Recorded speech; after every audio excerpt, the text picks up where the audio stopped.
bougie people. How are you guys doing today? So today we wanted to do this video where we sit down and talk about how we met, you know, and a little bit more about us. Yeah. We want to share more about like our personal life and what we do. So I thought this would be really cool to just kind of casually just talk about that, and and then yeah, we can see how it goes. It's gonna be a very raw video. So yeah, just gonna be just us sitting down, just, you know, chatting, and, you know, just for you guys be, you know, join us in a conversation, and, like, you know, even any topics that we, you know, pick up or talk about, you know, you guys can even go in a comment below and then, you know, put in your point of view and everything. But this video, as Andrea said, is just a bit more for you guys to get to know us better, see who are the creators behind the lens, or even on Bougie Hangouts, like, who are these people, like, where are they from? Yeah, they're from Toronto, but like, so right, so I joined, I don't know when you joined J Crew, but I joined J Crew in the summer of I think it was 2017 or 18, and I think it was like it was during a time when I was looking for I was looking for an internship, but I couldn't find an internship, so I went to do like J Crew and pass time. Yeah. So I did I think I did 3 months there, and then I worked in the men's department, and I didn't know Ida that much, actually. I think because you worked mostly in the fitting room. Yes. So I worked on the floor. Yeah. And I mostly worked on the floor, but I didn't really actually know Ida that much until I think it was after I left. Yeah, after we left, we have a mutual friend. Her name is Stella. Shout out to Stella. Hey. She was on this channel before once. I think that's the clay restaurant. Exactly. So like when because I think you were more you were more connected with her. Like, I was more connected with Stella. Yeah. She kind of introduced herself to me when I was first starting, because she wanted the insider tips on the drama that was happening in the men's side. Child, the drama. Oh my goodness. But I think I joined like a few months before you did. Mine was like, I remember it was on Black Friday of 2017. I remember my first day. Oh, so the same year maybe we got hired. I think so, maybe. On Black Friday 2017 was my very first shift. That's one thing I remember, because it was super busy that day. And you had to learn. And were you on the floor, or you always? I was on the floor. Oh. Like, they just like threw me through the walls. So like, okay, girl, you know, go ahead. I was like, oh, girl, this is different. So, but I adapted. But yeah, so I normally will be in the fitting room, right? Because sometimes there's days I didn't want to deal with customers.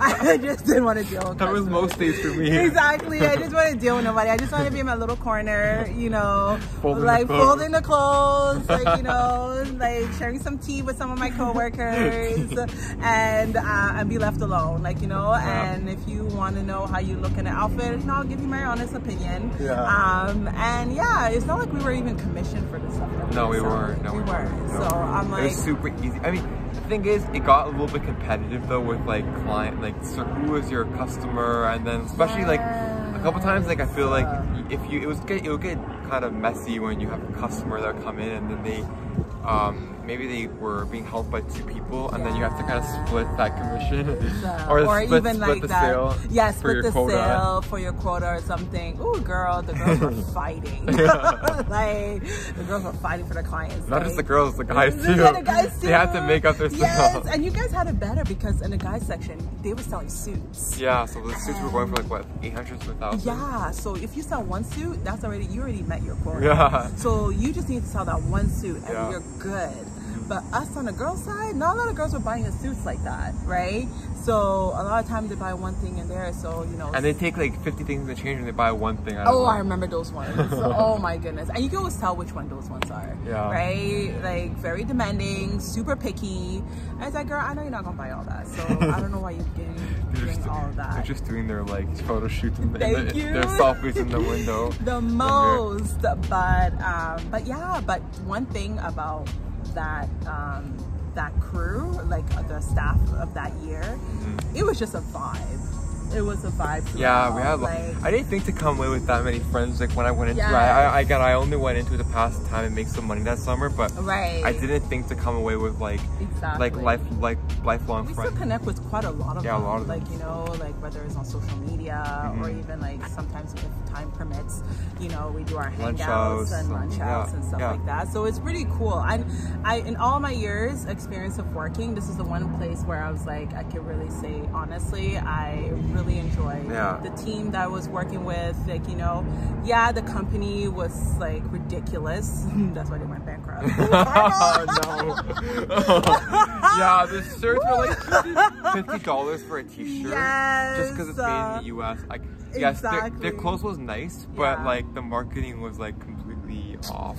I think. Very off, and it was very like, it was a time where like, you know, a lot of brands were starting to tap into like inclusivity and stuff like that, and JQ was still in the back end of the wagon. I don't know why it was taking them so long, and at the same time, just even behind the scenes of like management, like, you know, head office, there was just a lot of mess. It was not very organized. So, but our crew, you know, we like, you know, we still managed to, you know, to do the most of whatever we got. Yeah, right? It was fun. I have to say, it was definitely a fun summer for unexpected kind of like experience, right? Because like, I mean, I wanted to get into a firm, but it was like super difficult, and like not many places were hiring for 3-month internships. So I was like, you know what, I'm gonna just pass time at school, work at J. Crew, and like blow all my money that I made that summer. I know, that's one thing about that. Like, when your paycheck comes, like, you're literally buying their clothes. Buying their clothes. It goes back. It just goes back to you. You really get paid to, like, you're like a model. You know, models. Some models only get paid by clothing. Exactly. The clothing is worth more than what they'll actually get paid. Seriously, we weren't even like, we were doing like free influencing by that time. Yeah, really. Oh, you were doing influencing. Right. So I don't know. Right. And then after that, like, I mean, after that, I left and. The same summer, I think it was around September when I was going back to school, and then you stayed, right? I think I stayed for a bit, but then I went to Nordstrom, right? That's where I went and worked as a personal stylist. I worked on Nordstrom, and yeah, and then since then it's just like other establishment or other workplace. It's not the same. It was not the same. You see, everybody's very, you know, competitive. Now you're on commission. You are on commission. You know, you get regular pay, but also you get commission on top of it, right? So it's like, it's different, and the friendship is not as authentic and like, you know, organic as it was. So, but you know, and then when I realized that, I was like, yeah, this is not the setting for me. So that's where I went back to corporate.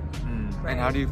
And corporate's interesting because like, I mean, my firm I work for is kind of like more on the corporate side than the traditional architectural, like, you know, studio, which is like, studios are typically run very like tight knit and close with, you know, your coworkers. But corporate is like, you, especially with COVID, like when we had recently, we had our office party, and I didn't know half the people at the party because like I hadn't seen nobody over COVID, and then I'm also on like one specific team that just does like residential high-rise, and other teams that do like maybe interiors or commercial warehouse or whatever.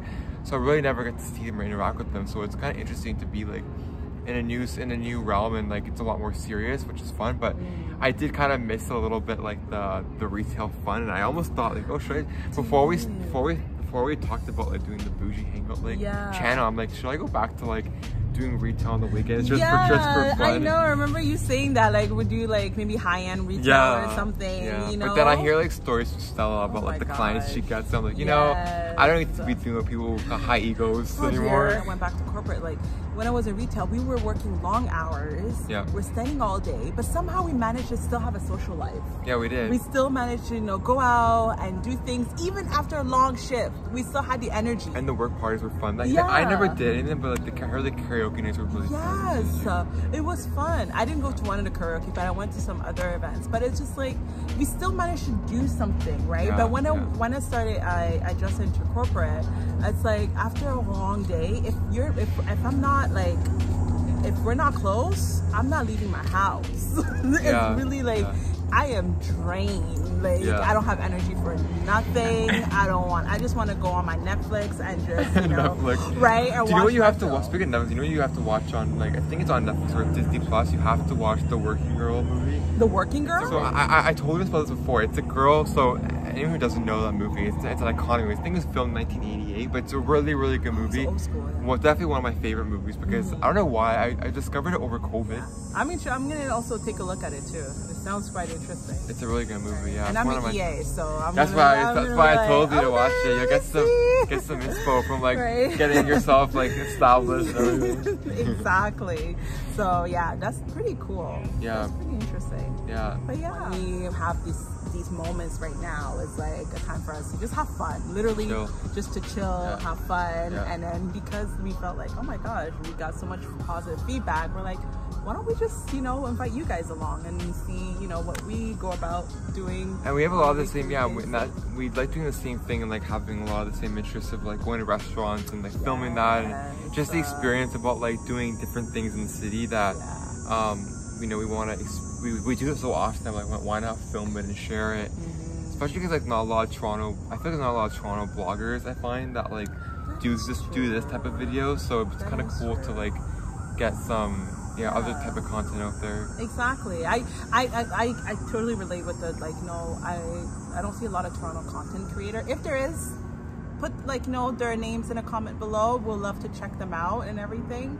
But like in terms of like just regular lifestyle, I see a lot on TikTok though. Oh yeah? A lot of them on TikTok, like, you know, they will go around and do their TikTok, even on IG, but on YouTube, it's like, it's a different, each social media platform has their own different, unique type of crowd, right? And, you know, and YouTube, we're very recently new to YouTube, so we're learning as we go. So there might be a whole community that we don't even know, right? So, you know. And I think it's about like, and I think it's too, it's like about like finding like, I guess we're still trying to find like our style with like this filming, and then how is it going to work in the winter time, and then what kind of content we can do. And I guess I give a lot of respect to like content creators now, because I put a lot of effort into like think about what to film and how to edit and all that stuff. When people create content and stuff like that, and when, you know, folks, now I'm a bit more, even it changed my way of interacting on social media. I don't know if it did that for you. Like even when I like comments and make certain comments, like I'm a bit less critical as I used to be, right? When I was not doing the whole behind the scenes, like knowing how it is behind the scene. Before I was like, why is the lighting so bad? Oh my God, if the audio is not great, I am not watching the video, right? Like, you're a lot more anal about, but I think too, like, doing this filming so far has kind of given like a certain level of confidence, like in you, I guess you start to like appreciate more like the quality of the photos, and then like also like I think too, like it kind of encourages you to like always like looking for your best, so you kind of put this extra effort in, and it makes you feel more better about yourself too. So anyone who's starting out or wanting to start, like, you know, just start. That's the thing, just start. And as you're starting, you just keep going. We learn, me and Andreas, we learn as we go. We learn as we go. When we find out, oh, this works, okay, let's take this. Oh, this is not working, okay, lesson learned. Like, you know, and then there's just certain things that, you know, there's not always going to be someone that's just going to spoon feed, like hand it to you. So you kind of have to figure it out as you go along, right? And the more you start doing it, as Andrea said, the more comfortable you get. And I'm definitely not one to be like confident in front of cameras, but I'm learning as I go along to be more. Actually, it's encouraging me because like I have anxiety and like, and so it actually encourages me to be more outgoing and like not care about like what people think or what they say, whatever. Like it's just kind of like supposed to be something stupid and fun, and that's the thing. Like, it's really not supposed to be this like well thought out. Like, you know. Sorry, there was like a bee heading in my direction. I don't do insects, so I'm so sorry. But but like, you know, tapping back to what you're saying, that's really good, because, you know, even as we're filming, I'm seeing the improvement, the change. Like, you know, you're being more comfortable in front of the camera now, and then just being yourself, like literally. And if there's one thing that I said from the beginning, if I could take away from this, whether it have been like, you know, a good following or whatever opportunities, I would be like, you know, at least I can take away like getting more confident in things. So, and putting myself out there more. And I think it's the reason why it's hard and scary is because you're kind of being more vulnerable, because you're showing people like what you like to do, and people might judge it and they might think that's stupid or whatever, but like who cares? Like at the end of the day, it's just, it's not supposed to be something that's supposed to be like, oh, this big thing. It's just a small, stupid thing we're doing. We're literally at you guys' mercy in a way, because it's like, once we release the content, it's no longer in our control anymore, right? It's like, however you guys receive it, and you know, the positive feedback, we take it, we, you know, we do better, and then the negative feedback, well, you know, it is muted. But anyways, it's muted. Vlogs, right? Somebody, there's an influencer who I used to like following. Her name is H Collection, and she's from LA. Okay. But like, she's got the most funniest, like, I like watching her. She's like the funniest when it comes to like how she responds to haters. She's like, if you leave an essay on my comment page about something about you disagree with me, I'm gonna just swipe and delete your thesis. Please, please, what's up with that, guys? Like, there's journals. Like, if you want to be like, seriously, are y'all going for doctorates that I don't know about? There's so much dissertation here on online. Like, why is your whole comment 3 paragraphs? It shouldn't be that lengthy.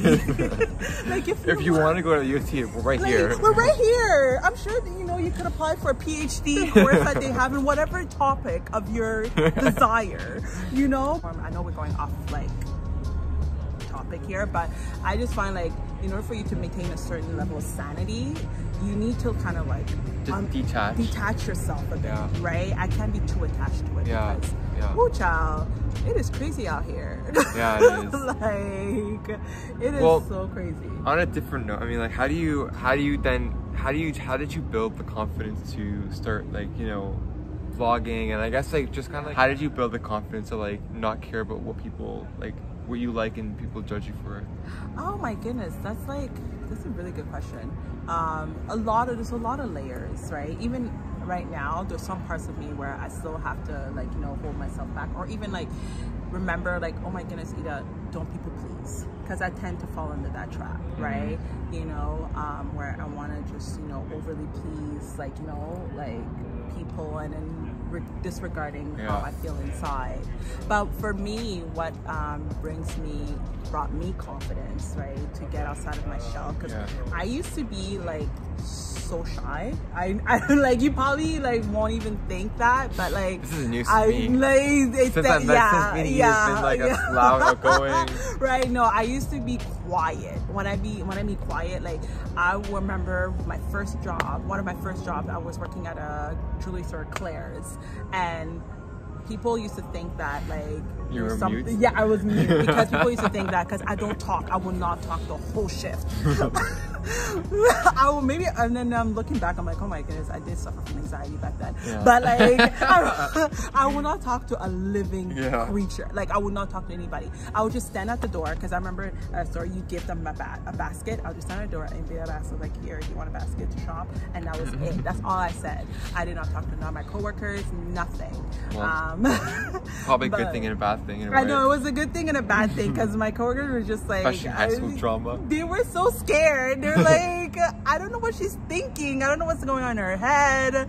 And you know, I had a bit of a resting bitch face, so that did not help, right? My first job was in I worked at a grocery store. It's like a high-end grocery store in Markham. It's a family-run business right next to my high school, and I was quiet because I was working in the back. Right. So I did all the prepping for the food. Yeah. And then other guys on the floor would take it and put it out, right? Because we did a lot of prepared food. So, and I liked it in the beginning, but then I started to get I got this really like sour manager who was just not like a good person in general, and like found me to be very competitive and wanted to be on this power trip all the time. So and yeah, it was not, and that's the thing, it was a good experience because like it's in high school you're just kind of like starting to get disciplined on like maturity and everything, and like be like a more mature adult. But that job, oh my gosh, I remember like so many times with that we had this like orange juice machine that we had to like make fresh orange juice with, and we used to literally fight. That was the only time I opened my mouth when I had to fight to like not want to wash that damn machine at the end of the night, because it was so imagine gross. Like Andreas being like confrontational, because one thing about this guy. Yeah, I'm like seriously, I cannot even imagine that. Nowadays I avoid confrontation, but like when I was younger, like that was one place I was putting my foot down. Like, I'm not watching this damn machine. Right. No way. Rightly no so. Way. Like, what the heck? Like, what is this? Somebody had to do it, but it was not going to be me. But what actually did help me, and that for me was my faith, right? When I decided to, you know, to let go, right? Because I'm a Christian, right? So for me, having that spirit, getting more in tune with my spirituality, it gave me a surge of confidence that I didn't think I needed before, right? And not seeing myself in like the totality of it all, right? And understanding that, you know what, I am a work in progress, right? And you know, it also allowed me to not be so critical and judgmental of myself, because I used to do that a lot. Like I'll have a whole conversation inside of me, talking about why you shouldn't do something. Exactly. Before I even like have a conversation with the person in front of me, I already had a whole like narrative, and I was just in my head, and before I even utter a word, I already like unmotivated myself to even speak. So actually, it's a good point though, because I mean, like that's also something that we talked a lot about before. It's just about like, you know, that internal voice. And like what I shared, I mean, when I was in university, when I was living on my own, I was looking for internships, and it was super competitive coming back from the States to go and find something here in Toronto, because my school is not well known in Toronto from where I went. And so when I was trying to find an internship lined up, I was like, I remember like getting so worked up and stressed out about trying to find something, because I was like, in my head I was saying, if I don't find an internship, I'm not gonna get hired, and if I don't get hired, I'm not gonna get a job after the school. So it was like, I made myself literally like go sick from like the stress of it. And I heard this quote yesterday, which is actually so funny and ironic that I'm talking about it. It's like that 90 or 86% of what we worry about is not actually worth worrying about. It's just the way that we perceive it to be. So if we change the way that we perceive things, then things wouldn't be so, you know, things wouldn't be so difficult, and we wouldn't be building up this narrative in our heads about not doing something, not starting something, because we're worried about what people are going to think and say, right? Exactly.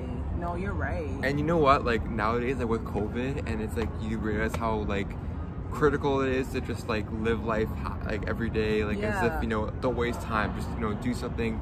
If it's a fail, if it's a flunk, who cares if you tried it, right? You tried it. And that's the thing. And I think COVID also highlight to us that like life can be very fickle, you know, after like, because at the end of the day, the world did go through a very big trauma, right? There's millions of people's lives were lost. And jobs, right? and everything, families. And families. And some people, even their lives were lost, not because of COVID, but because of other illnesses, right?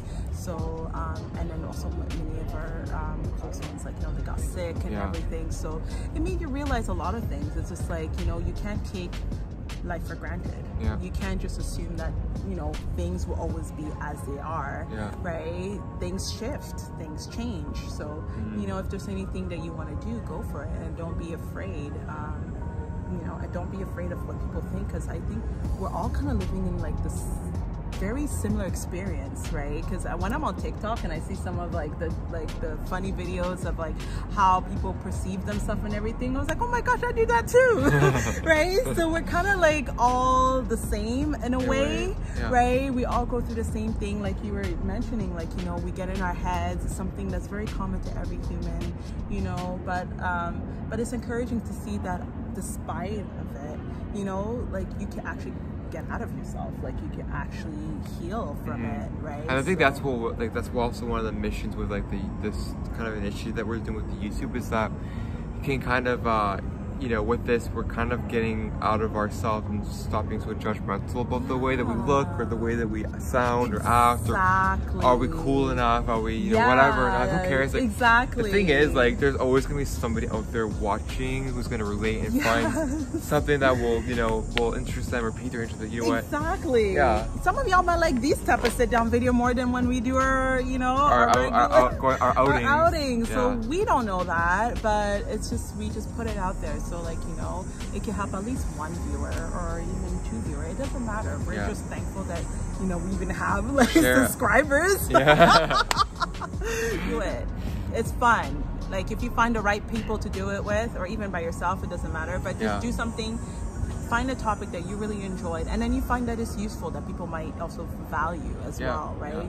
But even though before you even get to that point, you must see yourself as valuable first. If you don't believe yourself to be valuable, then and almost like, I mean, I think too, there's like this, I guess what's intimidating with starting is like, and even I'll say right now too, like, I don't really have any goals or know what the direction is going to be for like this channel. I feel like I'm kind of just taking it as each week as we do it, and it's kind of like, you know, we're just doing it to do it, but I don't really have any goals or like certain, like, you know, objectives that I'm trying to meet with, like, you know, doing this. It's kind of just doing it to kind of have fun and just continue doing what we normally would do without a camera. With that camera in our face, so that it could be more organic in a way, more natural to who we are, right? And I think, like, you know, it's good to have goal setting and everything, but it's also good to also take it slow as well, like, you know, and then just take it day by day, because sometimes when you put all these goals set and everything, you lose the fun of it because you're so focused on, like, on the end goal.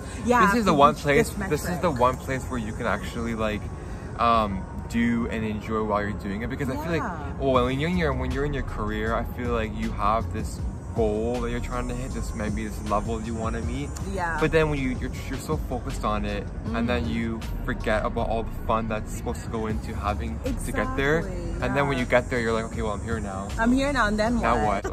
Enjoy the journey, guys. Enjoy the journey. Like, you know, the final destination is great and all, but it's like, you know, once you get there, if you all your focus was just getting there. And I think what that professor said, or that our designer said, applies to life in general. You know, I know prices are going up, you know, we're trying to find ways to maintain a certain lifestyle or even follow a certain trend, you know, whether it's like the luxury trend or whatever, you know, trend you want to hop into. But it's just like, remember, you know, there's more to life than just, you know, reaching money, reaching that, you know, that capital.